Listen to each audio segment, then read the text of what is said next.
We turn now to race relations in the aftermath of the Charleston shootings. Maryland Congressman Elijah Cummings spoke with us earlier. Congressman Cummings, thank you very much for joining us. Good to be here. I want to talk to you about the Confederate flag in South Carolina. It looks like it's just a matter of time before it comes down. What will that do in terms of improving race relations? I think it's a major thing that has to happen, and it will happen. I agree. And I applaud the folks in South Carolina for doing that. I also applaud the governor of Alabama for doing what he's done, taking down the flag. But that's simply not enough. That is simply a symbol of bigotry, a symbol of racial hatred, a symbol of inequality for me and for so many others. Now we must begin to address racial disparities and inequalities themselves. And I think that's the most important thing. Again, it's good to take the flag down, but now we have to move beyond that. Well, I want to pick up on that. President Obama, when he spoke at Reverend Pinckney's funeral, said something, and I want to play it and get your reaction to it.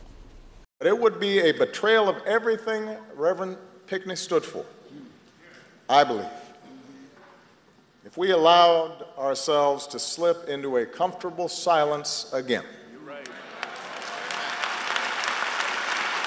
Once the eulogies have been delivered, once the TV cameras move on, to go back to business as usual. I want to ask you about that idea of business as usual. You're from Baltimore. It was in your district where just a few months ago there was rioting in the streets over the question of the murder of Freddie Gray. What's the situation like in Baltimore? Got a lot of attention for a short period, but have things slipped back to business as usual? Or what's being done there now? No, they have not slipped back as business as usual. I think the mayor has worked very hard to pull us together. And we have a program now called One Baltimore.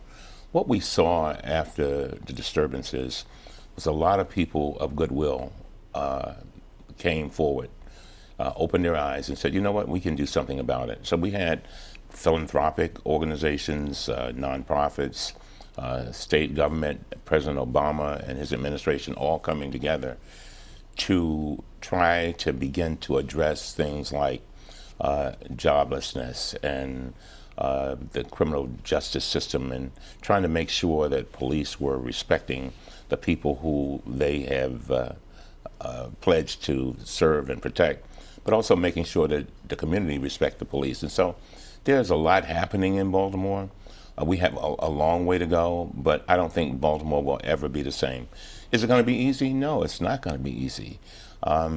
Dealing with problems that have been systemic for so long, it's going to be very difficult. We have to, for example, address our education system. So many of our children feel that they are not getting the education they need to be functional in our society. So we're looking at all of those things and giving it everything we've got. But I have a lot of hope for Baltimore.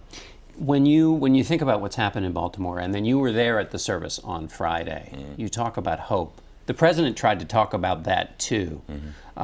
What do you think, what did you take from his remarks in terms of trying to address some of these long-standing problems about race in America, both in Baltimore but also in Charleston? Well, I think what the president was saying is that we need to pull the blinders from over our eyes, and that we don't have the right to remain silent about what we see. In the past, we have put Band-Aids on the symptoms.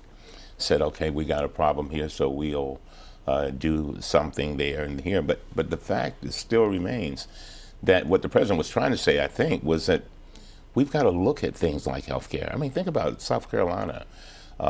We've got 136,000 people who could be getting health care under Medicaid, under the Affordable Care Act, that are not, because the governor and the legislature won't sign off.